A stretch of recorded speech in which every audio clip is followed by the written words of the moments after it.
In nomine Patris et Filii et Spiritus Sancti. Amen. Veni Sancte Spiritus repletuorum corda fidelium et tui amoris in eis signum accende. Emite Spiritum tuum et creabuntur. Oremus Deus qui corda fidelium Sancti Spiritus illustratione locuisti, da nobis in eodem Spiritu recta sapere et de eius semper consolatione gaudere per Christum Dominum nostrum. Sede sapientiae. In nomine Patris et Filii et Spiritus Sancti. Amen.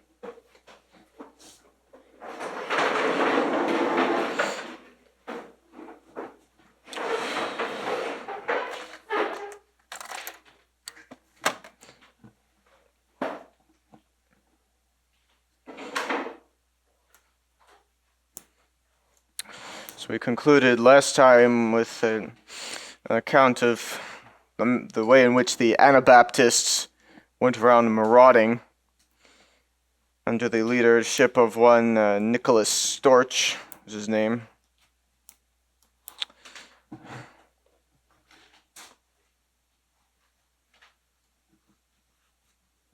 And these are the Anabaptists.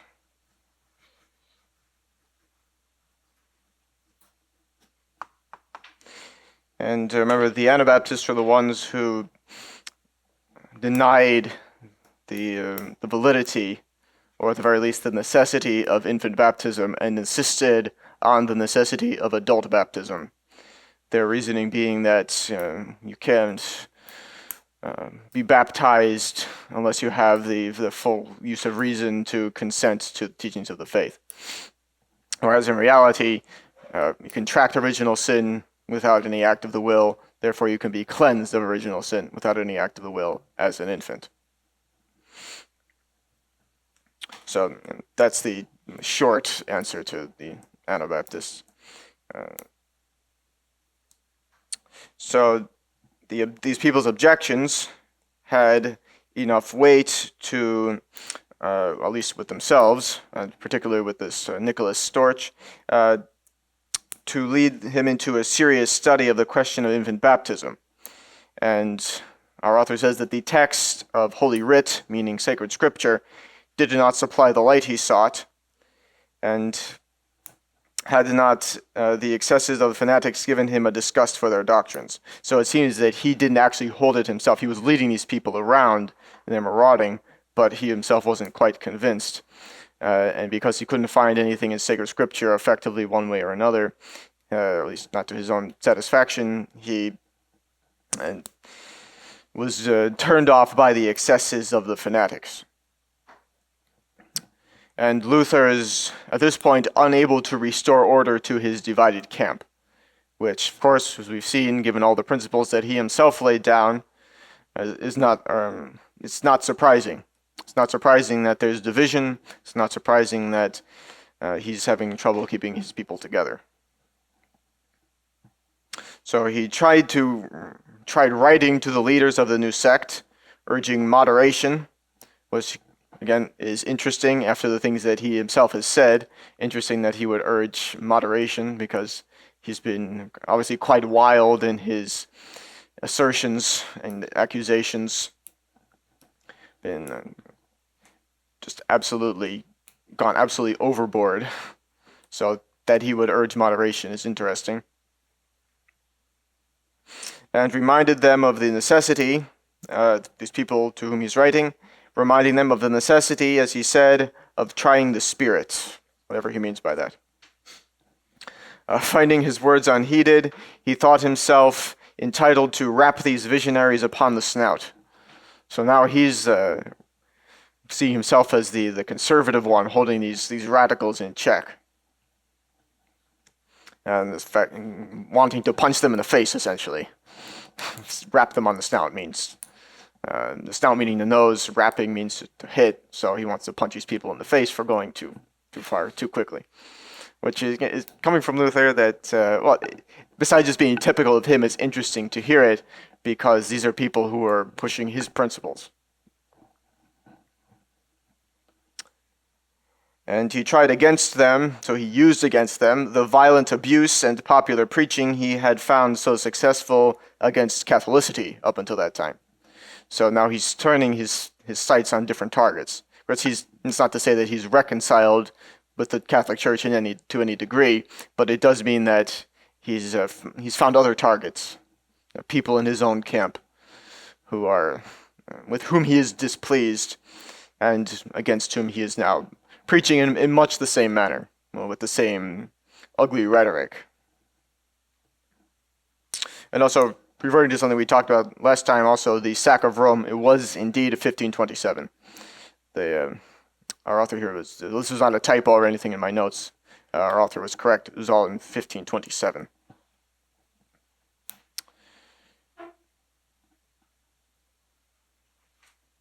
But as so returning now to our original course, Luther discovered that it was easier to start the minds of men in the way of revolution than to check their headlong course when once they have begun to move on the steep descent. So, once you push a vehicle down a hill with no way of no braking system, it's not going to be easy to stop it. And that's what he's discovering. He has no way of stopping this, at least the crazy behavior of these other revolutionaries. What principle does he have? What principle can he invoke to slow them down? He's completely attacked it, and in the minds of his followers, completely destroyed the authority of the papacy. Again, we've seen he's trying to now effectively arrogate that authority to himself, but the followers would then they could quote him to himself, and by that refuse to obey him, which we've seen that this is exactly what they're doing. They're refusing to obey him in anything, because why should they if they buy his principles? When Luther tried to enforce his own opinions, he was told that he had himself taught the sole authority of the Bible.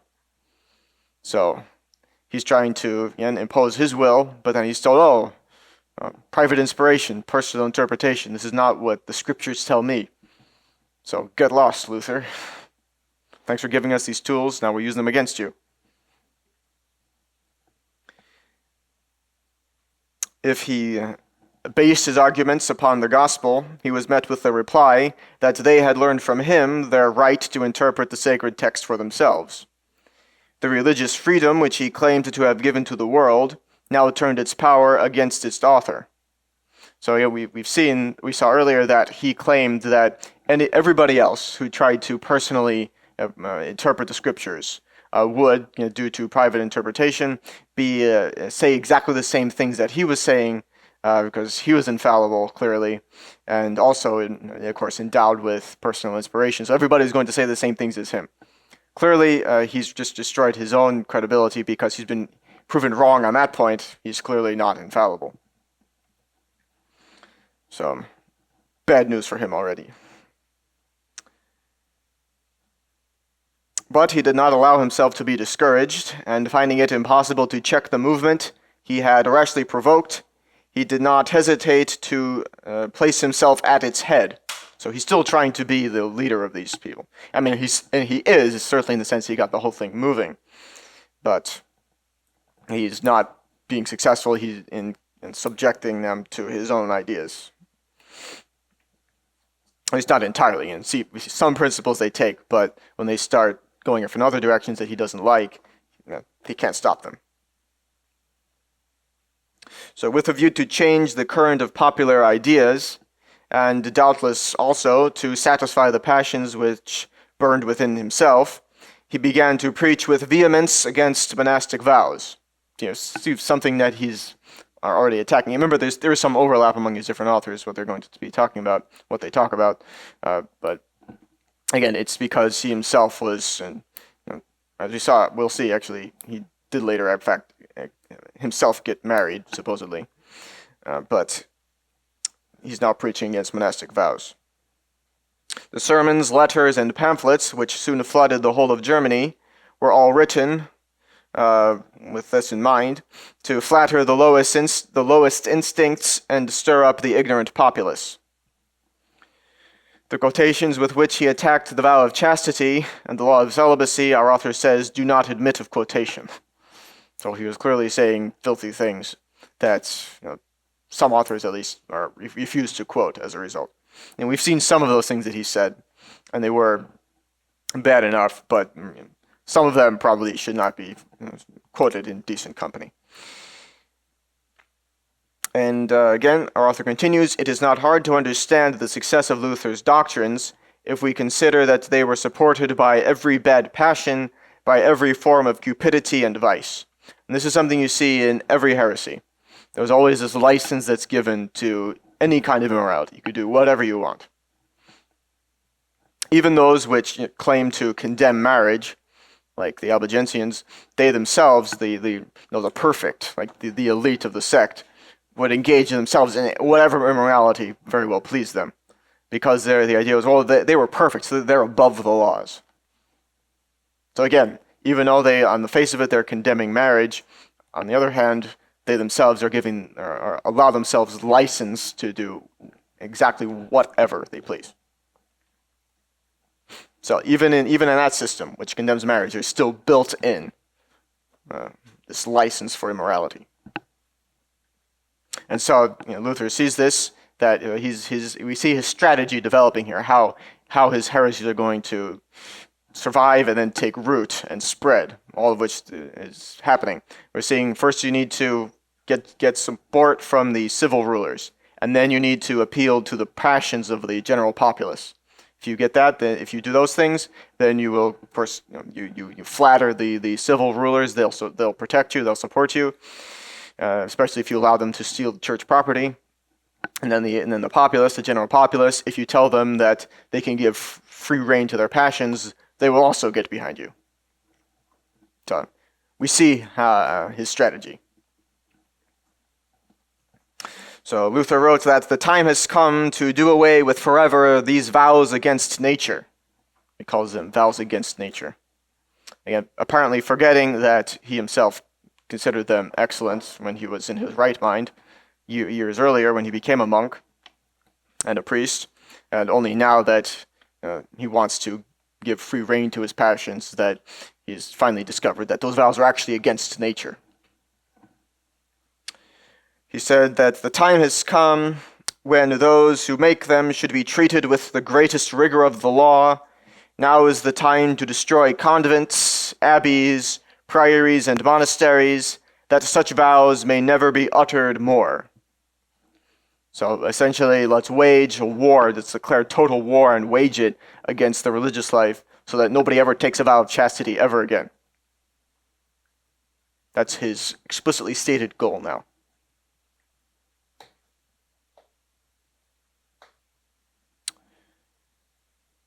So the name of liberty, which our author notes, seems to have been sent to earth to breed revolutions, in the sense that, of course, there is a true sense of liberty, but it is not the freedom to do whatever you want. The true sense of liberty is to be free to choose the means that you use in order to attain to the good. That's true liberty, true freedom, is exactly what I described, not the ability to give free vent to your passions.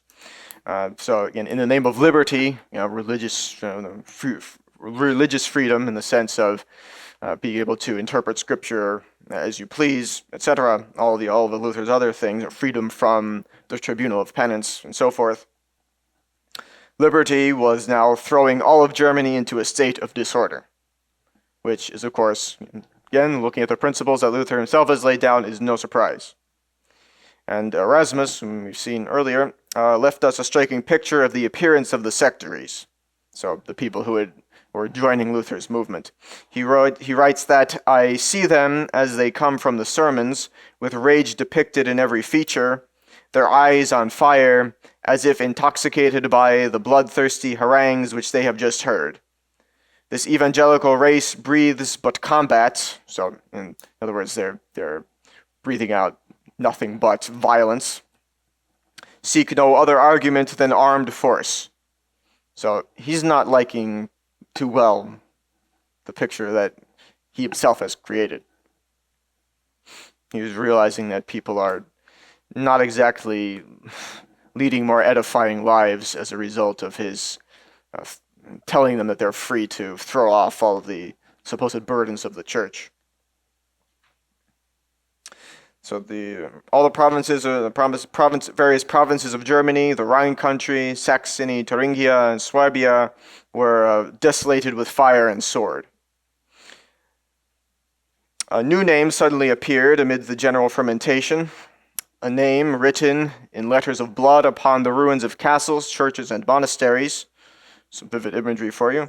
It was that of Thomas Müntzer, the leader of the sect of conquering Anabaptists. So he's more important than the Storch character here. And he was part of it, and he led around marauders, but more importantly,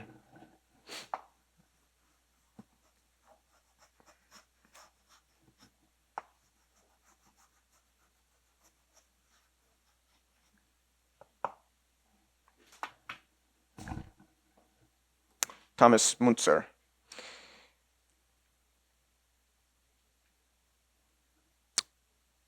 Luther's work on Christian liberty, of course, liberty in a false sense here, scattered throughout the whole land, had prepared all minds for revolt. The new prophet, and supposed prophet of course, placed arms in the hands of the revolters and organized the rebellion as a holy war. So looks like he's taking a page from Muhammad's book here, to take people's evil tendencies and try to sanctify them in some way. So this Müntzer, there's some background information on him, was born at Zwickau at the end of the 15th century. He was a vicar in his native town and curate in another, and disguised under an outward show of austere penance, a boundless ambition, and a bitter hatred against all superiority. At the first cry raised by Luther against the Holy See and the Catholic Church, Müntzer distinguished himself by the fanatical ardor with which he supported the new doctrines. And according to our author, he soon even outstripped his master and labored to destroy the order of society by preaching a system of political equality and freedom, much more intelligible to the uneducated peasantry than the spiritual equality and freedom taught by the Saxon monk. So his pitch, as it were, is more political than religious, but of course that's going to get him a lot of followers. So Luther's playing the card of you throw off all religious authority. This Müntzer is playing the card of throw off all civil authority. Again, the leader of the Anabaptists. The overthrow of all power, the destruction of every form of government, was his doctrine in the widest interpretation given to it by the most ardent modern socialists. So clearly his influence has continued in anarchy and so forth. And as you would expect, a cry of indignation went up from every court in Germany at the announcement of these revolutionary theories.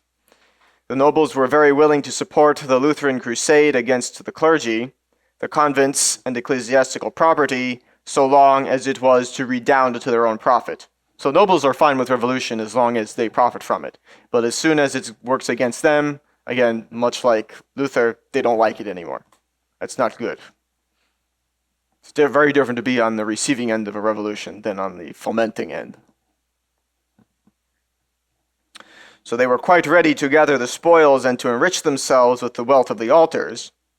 But when the tide of revolution threatened to sweep them along in its destructive course, when 30,000 armed peasants rose up against their authority, demolished their strongholds, broke down their ramparts, destroyed their troops, plundered their treasure, and proclaimed the downfall of all the sovereignties of the world to make way for what they called the kingdom of God, they were struck with fear, and their councils called upon Luther to stem the torrent which his inflamed harangues had set loose.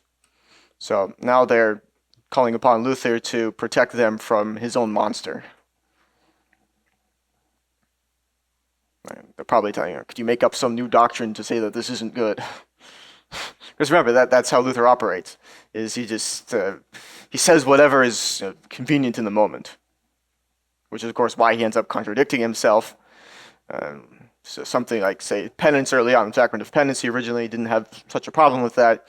But then later on, when penitents were being told by their confessors, don't read Luther's books, that's mortally sinful to do that, then all of a sudden penance, the sacrament of penance, becomes evil. So we'll see what he comes up with.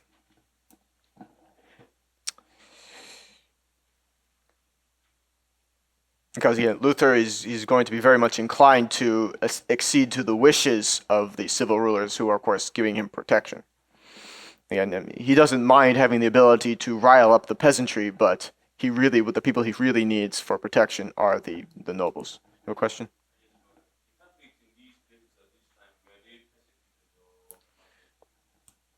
Oh, sorry. I mean, in Protestant areas, sure, they would be the targets among others of these people. Yes, they were certainly caught up in the violence. There's no doubt.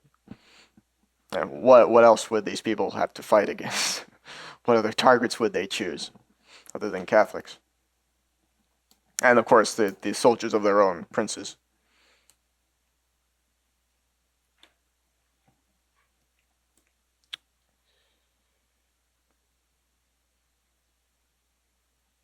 So now we see, interesting change of roles here. The reformer, meaning Luther, at first tried the counsels of moderation and prudence, which were not even heard. His voice was drowned by the storm, like all revolutionary leaders. His voice was drowned by the storm, and then, like all revolutionary leaders, he possessed an immense influence for destruction, but was powerless to pacify any of the violence that he stirred up. So it's easier to start a forest fire than it is to put it out. And he certainly started quite the conflagration here. So now we're going into, this is called generally the Peasant War. In other words, there was this uprising of the peasants against the German princes in that area, egged on by Luther's principles.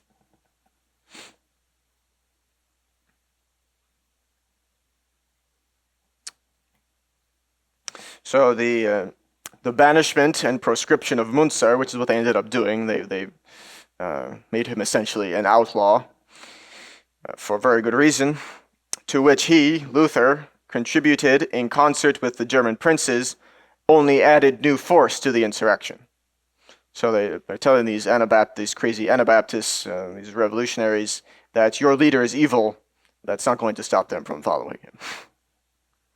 They'll probably just see him as a martyr, much like Luther himself held himself up to be. Someone who is preaching the true gospel to the evil authorities of the Catholic Church, and he's a martyr for being excommunicated and having his books banned and things. But now apparently when these peasants were going too far for Luther, it's okay to essentially excommunicate people. I mean, they probably didn't call it excommunication, but I mean, they had him banished, proscribed, essentially turned him into an outlaw. There's not too much difference there. It's like their equivalent, the closest thing they'll get to excommunication. But again, you see, it doesn't turn anybody off from following him.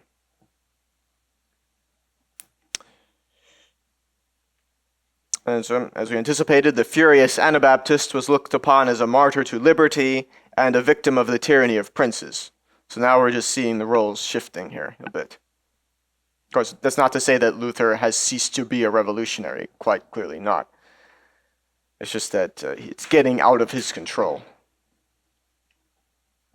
In his place of exile, he drew up, in Luther, actually, this is Munzer instead. He drew up a document consisting of 30 articles to be presented by the peasants to the princes of the empire, by which they demanded exemption from all taxes, the suppression of tithes and other dues, and the right for every parish to choose and to remove at will the ministers of the divine word. Just like typical Protestant churches today. They can choose their ministers, remove them at will, yes. No, this was Munzer. Yes, he drew this up, yes. Again, if you just, again, it's a little bit, we have a lot of pronouns going around here, a lot of prominent figures at this time, but this is clearly Munzer. Not only The author actually, he does specify that, but also just because of what he's saying. Again, Luther, wanting the protection of these princes, is not going to draw up a document saying you should stop imposing taxes. Definitely not. That's not going to help. Certainly not going to help the German princes, and it certainly isn't going to help his favor with them again, which he needs.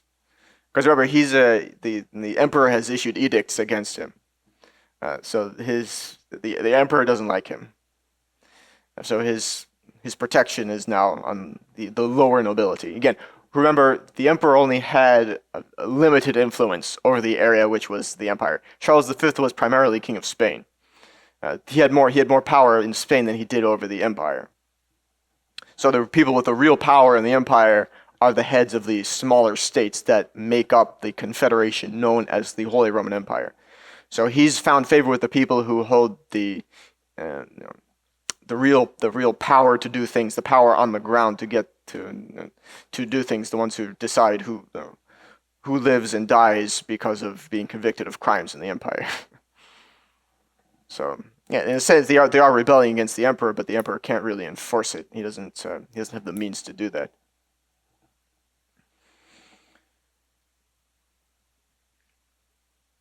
Again, so also calling for parishes to be able to choose and remove at will the ministers of the divine word, which again is an argument against the practice of lay boards owning churches being able to hire and fire priests at will. Because for one thing, they have no idea, lay people have no idea how to determine who is a properly trained priest and who is not. But not only that, but it's really a Protestant system. The idea that the priest is just an employee of the board. Right? They might hire people to mow the lawn, but they also hire the priest. So one more argument against that system. But then again, this is also where we've talked about it before, but the Protestant system of democratic government, or at least the Protestant idea of how it works, that the authority comes from the people, or that it rests with them originally. Because there are some Catholics who would say that God gives the authority to the people who then designate, but in that system, the authority still comes from God. In this system, the authority rests with the people primordially, you might say, and then they, while still in fact retaining it, they just give it to somebody else to exercise, because you can't have a whole horde of people, even if it's just one Protestant church on the street. You can't have everybody be consulted on every decision. You need somebody in charge. So the same principle they apply to the civil government, that the authority really rests with the people, and that the president or even a king or some other like a monarch even is still just holding authority as like an employee of the people. You could think of it, that they've just designated him. Whereas in the Catholic system, actually in the system that most Dominicans hold to, and that even Leo XIII wrote about and expressed in his encyclicals, is that essentially the people just designate. Even in a democratic system, the people simply designate, and then God gives the authority from above. So really, in that system, the people never hold the authority. They have a certain power of designation, but the authority comes from God, from above. Of course, higher superiors can, like, for example, the Pope, he does give the jurisdiction to diocesan bishops. That does pass through him. Their diocesan bishops are, we're getting off track here a bit, but diocesan bishops are more than, say, apostolic vicars, who are like agents of the Pope in certain areas. Diocesan bishops are more than that, but still their authority comes through the Pope. But again, we're getting into the area of De Ecclesia, Catholic political philosophy. I mentioned all this in order to show you the influence of principles that were being laid down. Again, remember, we're in the still fairly early, we're still in the 1520s here. We haven't even gotten to 1530 yet. And we're already seeing principles that are held as sacred dogmas today, everywhere in the world. Or perhaps not everywhere. In some places, like in China, that's not held. The government there is pretty authoritarian. The president of China is effectively the emperor of China. He has dictatorial powers for life. He's labeled as a president and he walks around in a suit and tie, but for all intents and purposes, he is the emperor of China. So, no, they have no idea that he's being designated by the people. Definitely not. But yeah, these ideas are certainly widespread. No question of that. So then Munzer, in order to give additional weight to his demands, took care to support them, all of them, by texts drawn from the writings of Luther himself. So again, making it very clear that, hey, why would you attack us? We're just saying what you say. So leave us alone. Let us do our thing. But again, it's not to Luther's in Luther's best interest at this point to let them do that. So he's not going to. He's as we've seen, he's jumped on the wagon with the German princes to condemn Munzer. In a few weeks, this incendiary memorial was spread through every province and received the approval of the excited multitude, as you would expect. They're already riled up. This is going to boost them still further. It was finally handed to Luther with the request that he would have it signed by the princes. So they want to be exempted from all taxes. They want all tithes and other dues to be suppressed and so forth. Don't think the princes are going to agree with that. As might have been foreseen, as we in fact did foresee just now, this proceeding was fruitless, and the hypocritical flattery with which the reformer endeavored to satisfy the peasants gave a fresh proof of his impotence. So again, his impotence to curb this trend that he himself invented. His empty declamations were answered by the war cry of the fanatical sectaries. So Munzer now is assuming the appellation, so taking the title of Gideon sent by God to reestablish with the sword the kingdom of Jesus Christ. Yes. Now it's Munzer who's doing it. Remember, sounding very similar to things that Luther said earlier, he's really just copying Luther. But he's the one saying it now with definite opposition against Luther. So at his voice, the populace of Mühlhausen in Franconia, in Germany, drove out their magistrates and set up a kind of republic, of which the prophet became the chief. Imagine that. Wonder how he would have dealt with rebellions in there. He had soon collected an army of 30,000 sectaries, and their numbers were quickly increased by the accession of many adventurers who sought, in these times of trouble, impunity for past crimes and the opportunity of committing fresh ones.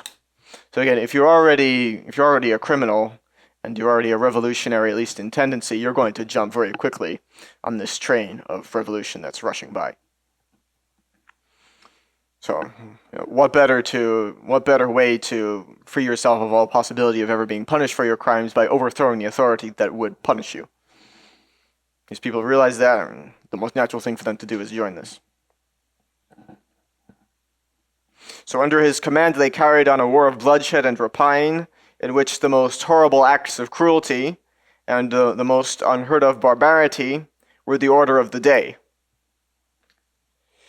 Luther no longer hesitated to invoke the most vigorous chastisements upon these madmen, whose guilty hopes he had himself excited.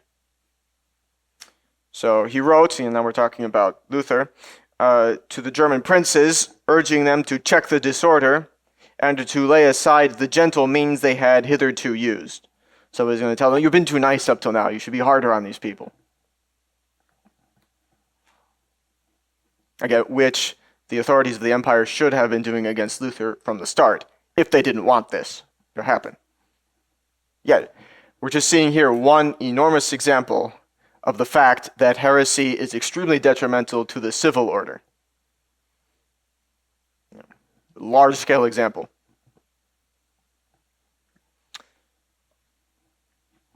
Luther, speaking to the German princes, said, "While there remains a drop of blood in your veins, hunt these rebellious peasants like wild beasts. Kill them like mad dogs. They are sold, body and soul, to Satan." So he's saying his style, continuing his same style, but with different targets. You remember all of the horrible things he said about the Pope earlier. Now he's saying things that are just about equally nasty about these peasants who are employing his own principles.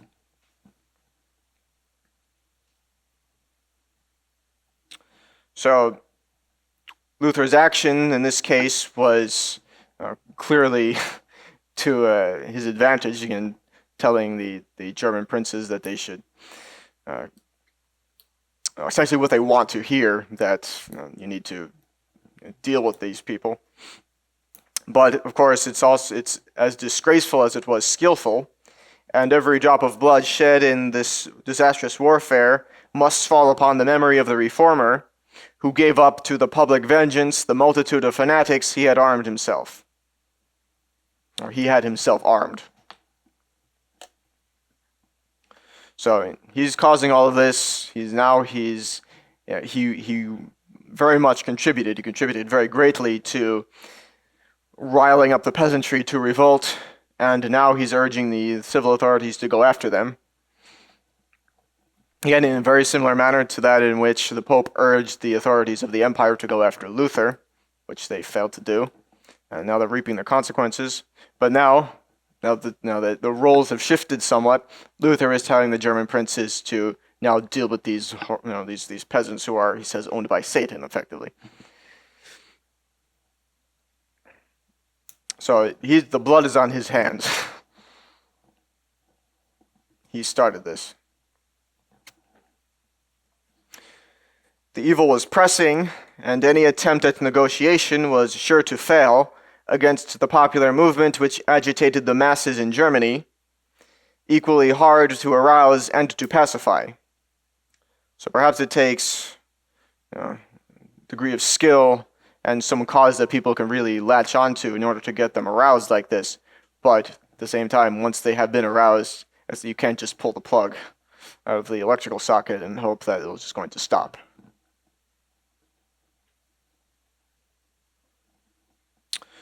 So the nobles availed themselves of Luther's mistake to throw upon him all the odium of the war they were about to undertake, with the fixed purpose of effecting the utter extermination of the revolting peasants.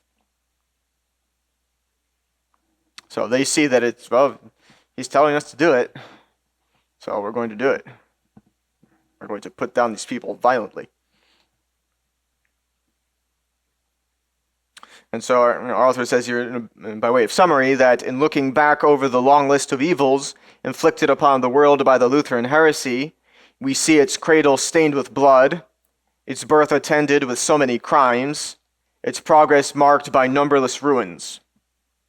And Luther wrote in 1522, "The people are rising everywhere. They have at length opened their eyes and will no longer allow themselves to be crushed by violence." But then, now in 1526, the man of the people, supposedly the hero of the multitudes, had changed his tone. "The people are tigers that must be chained, wild beasts that must be destroyed without pity or restraint." So, again, saying whatever he needs to say in the moment. Again, he's very useful to the German princes. He's telling them everything they need to hear, or that they want to hear. Like, you can throw off the authority of the church and steal its property, and now you can slaughter these peasants that are revolting against you. In fact, you have to. That's what he's telling them. So he's saying that if there are some innocent people among them, God will surely take care to save and preserve them. But there is cockle among the peasantry. They do not listen to the word, but to Munzer, and are mad, and mad meaning crazy, insane, so that they must be made to listen to the virga and the muskets, the Latin word virga meaning like a stick for beating people, and to serve them right. So they ought to be beaten and shot, and they deserve it, because they're listening to Munzer, and probably, in brackets, not to me.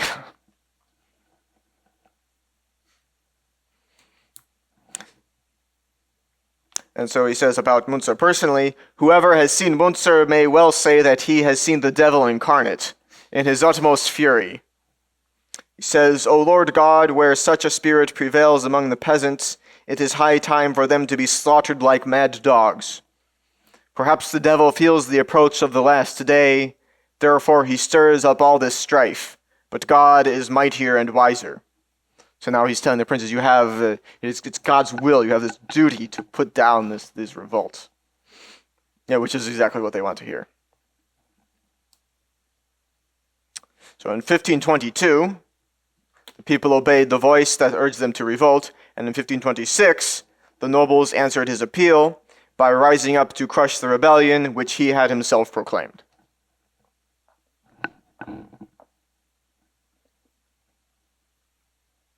So then a powerful army under the Landgrave Philip of Hesse, who will be prominent later on, the Dukes Henry of Brunswick and George of Saxony attacked Munzer at Mühlhausen.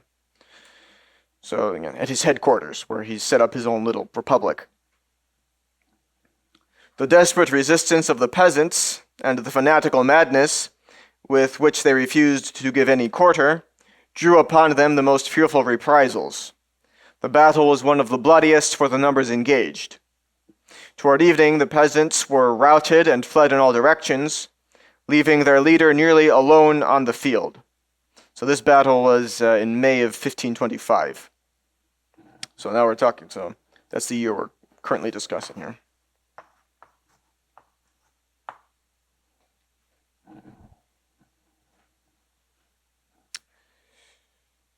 So Munzer fled to Frankenhaus, another place where he remained concealed for some time, but his retreat having been discovered, he was taken and brought to Mühlhausen, where he was tried and sentenced to be beheaded. So Luther is probably feeling vindicated in a way at this point that he's made a good political move in currying the favor of the princes, because if he himself had not done so, then he probably would have been executed by some other authority. If not exactly these exact princes that are helping him, then some other of the princes of the empire, or even the emperor, may have put him to death. Though perhaps Charles V wasn't so didn't like him, but didn't seem such a problem at first. But as things got more serious, he probably would have. But then, actually, in the immediate presence of death and of our author uses the adjective awful judgments of God. And the word awful today we tend to think of as something being terrible, like almost synonymous with horrible, awful, horrible. It's everything very bad. It originally used to actually mean just anything that would inspire awe. So, obviously, the judgments of God are something that should inspire fear, and in that sense, awe. So, the awful judgments of God.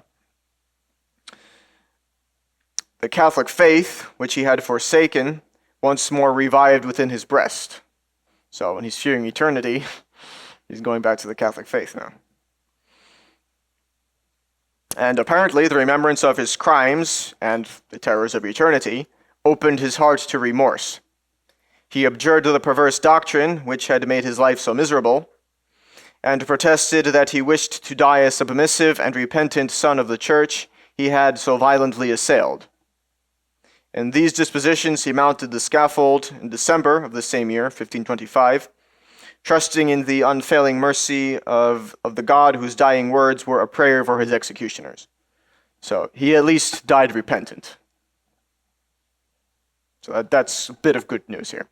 But as we've seen clearly, if in 1526 Luther is still urging the civil rulers to violently put down these insurrections, then quite clearly it didn't end with his death.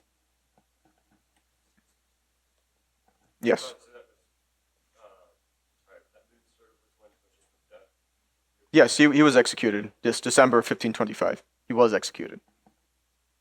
Now, apparently his armed peasantry wasn't any match for the armed forces of the German rulers, which really should not be surprising.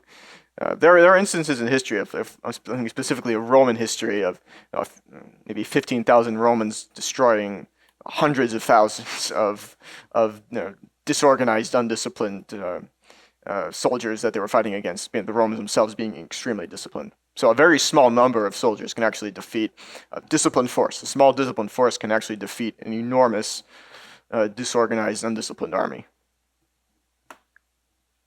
But again, we're not discussing Roman history here, though it is quite interesting.